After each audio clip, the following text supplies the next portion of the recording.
Hey you guys, I am gonna trim back my Rio Samba rose. This is the rose that, look, it's like mid-November and it's still blooming. Can you guys see that? Let me bring you closer. But this rose has given me so much enjoyment. It blooms really prolific as long as you deadhead it. And there have been many videos I've done where I showed you how to simply just deadhead it, quick and easy. But look, I mean, it's mid-November and look at the growth it's still putting out. It's got new buds over here. And then I've got some new ones that are coming out. It's so pretty, you guys. Look at that color. It's like a variety of color, and then once it gets to be this yellow, it'll turn pink. And if you have a chance, look at my other videos on the Rio Samba. I definitely and highly recommend buying one of these if you see it at your local store.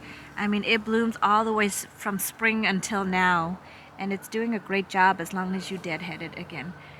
So what I'm going to do is I want to take it with me. So I'm going to cut it back so that it's more manageable, and then you know, dig it up and take it with me. So that's the game plan.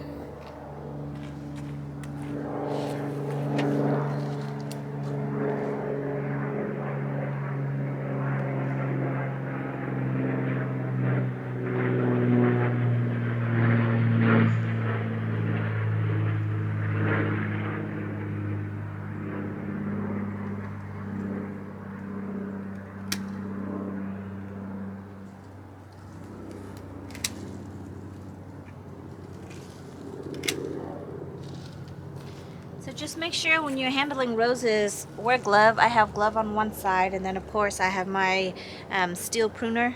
Love this, best investment ever. But look at that, isn't that beautiful? I'm gonna actually strip the leaves, take them inside, and then enjoy them until they bloom, you know. I think I'm just gonna cut everything down to manageable size.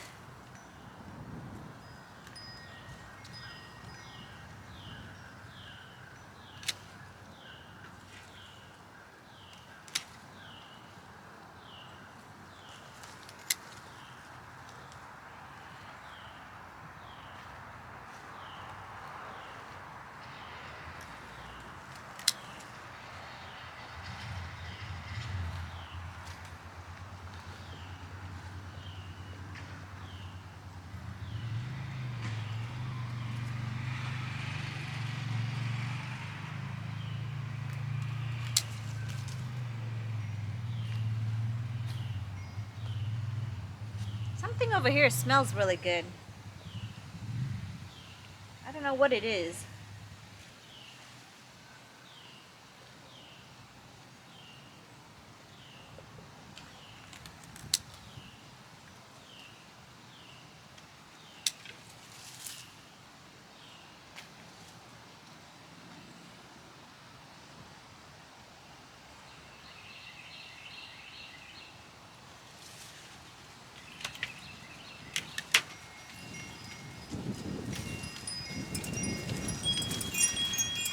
Ooh, some chilly wind right there.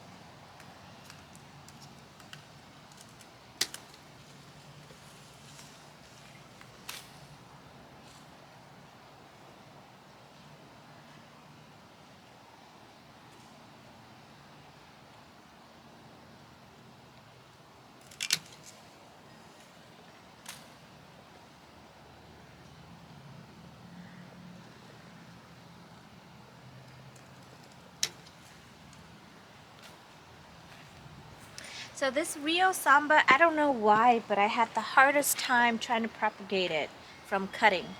And it's weird, some roses propagate way easier, faster, quicker than other. Rio Samba, for some reason, I just can't seem to take any, and I don't know why. But since I have some cuttings over here, I might try some, since these are a little bit more mature and they're not the softwood, they're more the hardy wood. So I'm going to try that and see if it helps. See this one?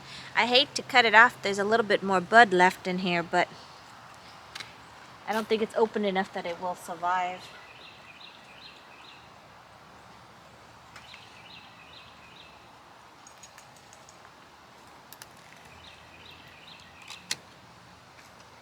Now this one is hardy enough. I think I'm going to not use this one, this part of the wood, but I'm going to use this part of the wood to try to propagate and see. It's got new growth here, so that one will probably die off. But see, once you cut it back, it's now, take you for a closer look, but it is now more manageable size. So this way I can dig it up and then put it in a pot and then transfer it with me. What do you guys think? I think I still need to go in and prune some more. I think I have too many in here, and there are some that are crisscrossing, so like this one right here is crisscrossing. I need to cut this one out. This bud should go outward and not inward. And then I've got this one in the center, which I probably should prune out. I don't think I can do this while I'm holding the camera. But like this here, this is crossing inward, so you don't want it to come inside of where the main area is, nor this one. So anything that's inward growing, you don't want to prune, just to give it some more airflow and better circulation. Otherwise, I garden in zone 8A, and it's really hot and humid, and they're very susceptible to black spots, like right there. You guys can see that. I mean, it's a struggle to keep the black spots off of them, but this one has actually done a great job this year in keeping up. So I'm very pleased with this plant. I think that is it, other than digging it up, but because it's in this container and it's very tight, I think I'm going to need help from the hubby. He's going to have to come and dig while I try to pull, because it's pretty sturdy in there. I don't know, maybe I can try doing it by myself. I can only see that this would be chaotic and messy if I do it by myself versus having him around. I also want to take this elephant ear over here. And as you can see, I mean, its trunk is massively crazy. I'm not even sure how to dig this up, but I'm going to try because I really like it. You can see it's succumbed to the frost that we've had. Look at that, it looks like it formed a weird triangle, but let me see if I can pull it down for you. But this is where the frost damage was. See it?